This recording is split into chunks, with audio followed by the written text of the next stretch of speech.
from Fargo and serving you on TV, online, and on the go. This is Valley News Live at 6.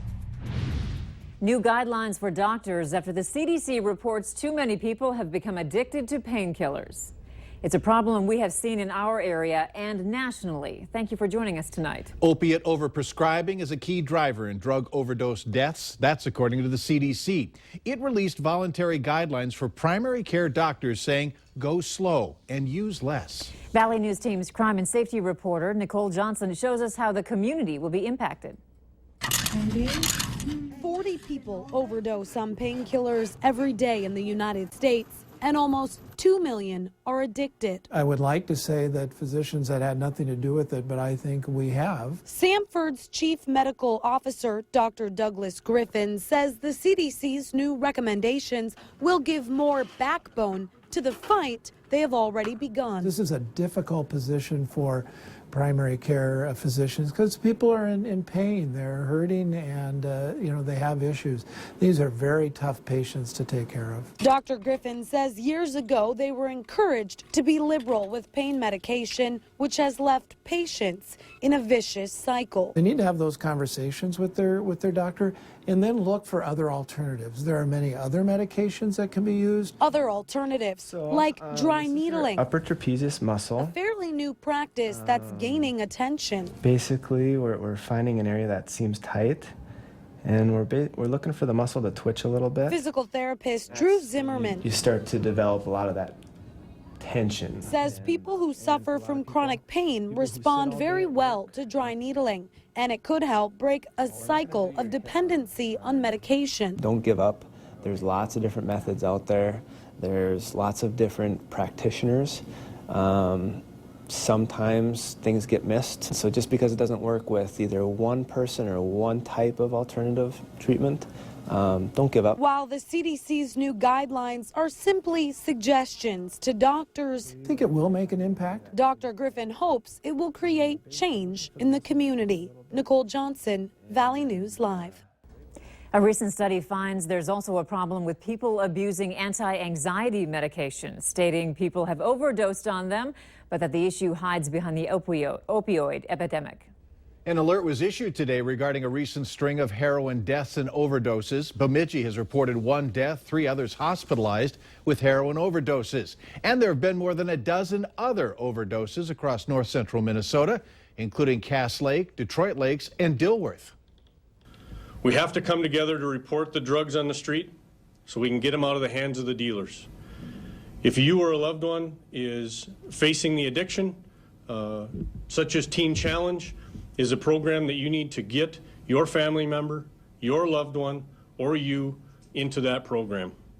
At Cass Lake, the Leech Lake Tribe built a full-time heroin and opioid treatment center last fall that currently works with about 100 people a month. Pretty quiet weather today. It's what's coming that may have some people looking for a snow shovel. Any concerns tonight, Hutch? Well, for some of us, I would say absolutely. Here in Fargo and in Grand Forks and much of the valley, we have quiet weather, albeit windy and cool. Take a look at this photo shared with us on Facebook. This is the Badette area. Over 9 inches of snow already measured, still coming down. Thanks, Heather, for sharing that report. And another report not far from Williams. 8 to 10 inches of snow there. Here's a look at the radar, and that is focused more to the north and east of the Fargo and Grand Forks areas. While we are seeing sprinkles of rain, those rain showers will be wrapping up as we head through sunset tonight, but the snow will be moving toward the valley and beyond for tomorrow. Winter storm warning for the arrowhead of Minnesota. This includes Lake of the Woods and northern Beltrami County areas where we have those heavy snow reports. A winter weather advisory in place for Bemidji, Roseau, and War Road. Temperatures this evening slipping eventually into the 30s.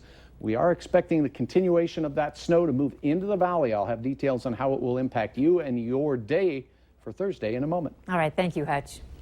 Stink, stank, stunk, whatever you want to say about it. Going outside, it smells like a skunk, and it's not critters stinking up our neighborhoods. Oh no, after numerous calls to our whistleblower hotline, we decided to follow our noses to the source of the wafting stench. Valley News Team's Bradford Eric tells us how the source is right on the edge of West Fargo. Every spring, something happens. The ice melts. It doesn't smell so much because it's covered, but once that ice melts off, that hydrogen sulfide is let into the atmosphere. Terry Rust runs this operation in West Fargo. He says you flush your West Fargo toilet, it gets pumped here for treatment. They built them northwest of town, and our prevailing winds in the spring are northwest winds, so it's been a problem that's there. Rust says the gas gets emitted and those northwest winds just blow it right into your neighborhood. But it's such a heavy gas that it sticks to the ground and it's everywhere. You smell it in buildings and stuff. It seems like it's kind of hard to get away from. It's pretty rank right on the banks of the treatment lagoons, but people living downwind say it's something they have to deal with. Actually, I just got off the plane from Florida, so I had to leave. Ty Coonens has lived nearby for several years now. It is overpowering at times, like today, especially with the wind. When the wind comes in the right direction, it's bad. I'm just wondering what it is. Shelly Smith lives next door to Ty. She says it just plain stinks. Yeah, it's a strong one. With the wind blowing this right, you can smell it good. Yeah, I don't know. It's like a rotten smell, I guess. I don't know. West Fargo sanitation officials say it's going to last at least a few more weeks. But if it warms up, they say algae can really crank up and help eat away at the emitting gas. Bradford Eric, Valley News Live. West Fargo officials say Fargo and Moorhead also have sewage lagoons, along with Mapleton, Castleton, and Harwood, all contributing to the stink. A rollover crash shut down parts of Interstate 94 earlier today. It involved a semi just after noon near Barnesville. We're told the driver of the semi is okay. The Minnesota State Patrol telling us it's a good reminder to stay alert while behind the wheel. The crash is still under investigation, but officials believe distracted driving was a factor. A proposed ballot measure in North Dakota is looking to raise taxes on cigarettes and tobacco products by more than $1 a pack. Raise It for Health North Dakota coalition members submitted a petition to the North Dakota Secretary of State's office this morning. They'll need more than 13,000 signatures to get the measure on the November 8th ballot. The group is proposing to increase the tax on cigarettes from 44 cents per pack to $2.20 per pack. The tax would apply to all tobacco products, including liquid nicotine used for e-cigarettes and vaping. The last time North Dakota tobacco taxes were increased was 1993. Minnesota's tobacco tax went up 12 cents at the first of the year. Every pack sold across the river now includes a $3.50 tax. You can bet this is a day a young driver will not soon forget. The 15-year-old got a ticket for failure to have a vehicle under control after she drove an SUV into the YMCA's Early Learning Center. No one was hurt, but there is damage to the building. A brick wall is pushed in, windows broken, and air conditioners smashed. A center spokesperson tells us there were 16 4- and 5-year-olds in the classroom when that crash happened. Staff had boxes that were pushed up against the wall in an effort to try to keep the kids away from the windows.